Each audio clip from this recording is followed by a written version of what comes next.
Joining us right now is New York Congressman Lee Zeldin. Congressman Zeldin, good to see you. Thanks so much for joining Maria, us. great to be with you. So what is the path forward for Republicans to enact tax reform? Do you have a timeline that you envision? Well, through regular order, the House Ways and Means Committee can present a bill for hearings and markups. I think an important lesson learned from what we just experienced with health care is that any member, any rank and file member or any member of leadership who has an idea, there's a passion, something that they want to inject into the process. Communication is a two-way street. They should get involved early in the process to make sure that their voices are heard, as opposed to waiting until the end of the process and then, trying to find something that they can use an excuse to get to know. So if, Steve Forbes was here in the House of Representatives, I don't think he'd be waiting until the day before the vote to talk about the border adjustability tax. Yeah, no, I think that's a really good point, and that's the whole issue. A lot of people didn't know what was in that bill, even though, Congressman, your party had 7 years to come up with it. Are we going to see a similar fight over the border adjustment tax as we saw over the health care bill? I mean, that's why the markets are wondering if the entire agenda is in question.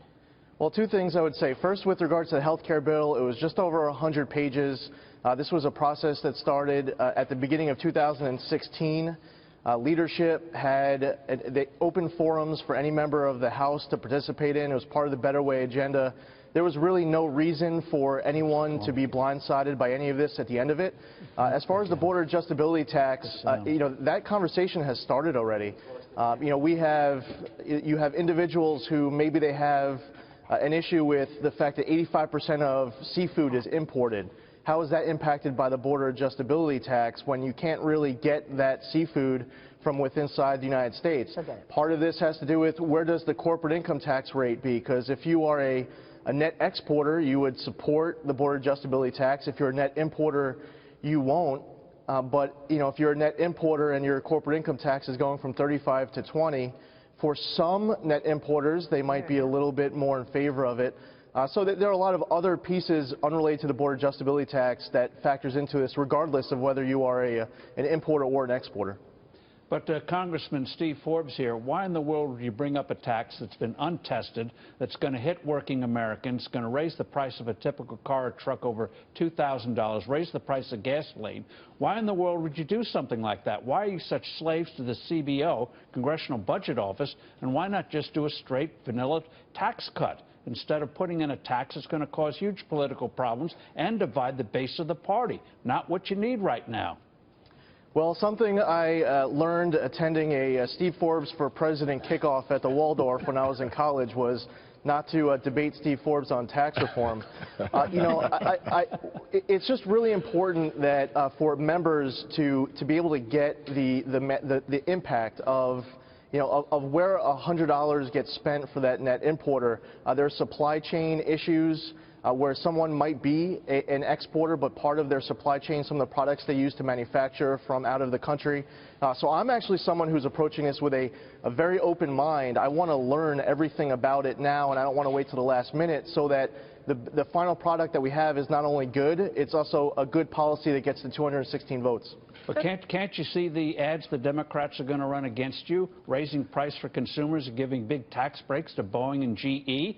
Boeing's going to sell aircraft to mullahs in Iran. That $16 billion is going to be tax-free. When you go to Walmart, your prices have gone up. I mean, politically, this is a disaster, not just economically.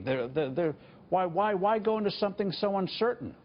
Well, and the health care reform debate, that's a single industry. When you talk tax reform, it's every industry. So, as far as the messaging that can be used to the general public, you could make the argument it's actually more difficult to do tax reform than it is to do health care because of the fact that it does impact everyone.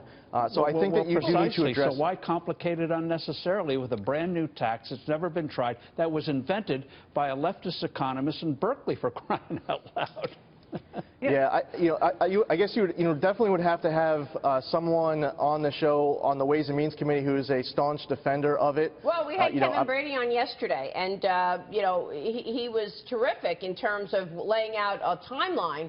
But Congressman, he was very clear that there are positives here, but the White House has not agreed to this yet. So at this point, it's only a debate point. I mean, is there any wiggle room to raise revenue elsewhere if this border adjustment tax gets knocked down. You're going to have a battle the way you had in health care. So again, you're going to have to calm the markets and people out there who want to see economic growth if, in fact, this border tax doesn't fly, because there's a fair amount of pushback.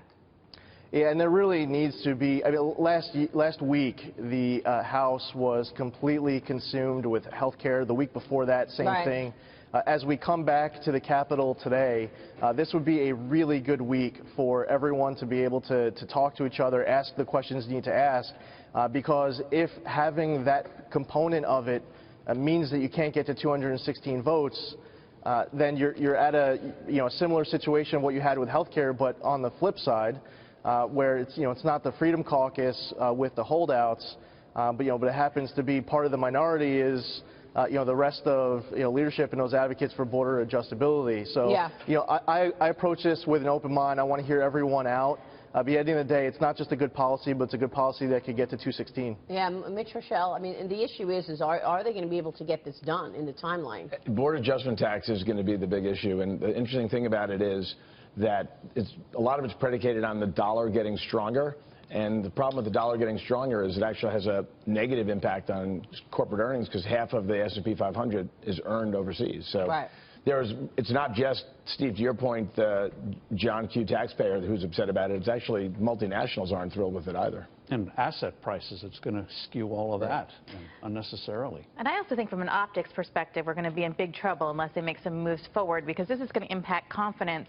Is the Republican Party able to be an opposition party, or are they able to be a governing party? And right now, it seems like they're really focused on able to succeed in opposition, but not getting things passed on what they want to do. And I think that's going to be a big problem moving forward if they don't get something accomplished soon. Do you need to come out with some kind of an assurance for the markets, Congressman, and for people who are now questioning the entire agenda? Well, I think that the points being made about transitioning to being a party of opposition and to a party of proposing good ideas and to be a governing party, now that we are in charge, what I've noticed from my colleagues is you have almost everyone who's made the transition. There's 237 members of the House of Representatives, and I've used this number a couple times. You have to get to 216 making the transition, which means that if you're a member of Congress, you have to realize you're not going to get your way 100% all of the time. You have to be willing to compromise. You have to be willing to negotiate, cut good deals. You don't have to compromise all of your principles when you are used to always voting no on everything. It is a little bit of a transition to be able to start voting yes. But for the markets, for the American public, they want to see victories to start getting notched up on the board. So whether you move to tax reform, the appropriations process, infrastructure, strengthening our military, taking care of our veterans, we need to put wins on the board.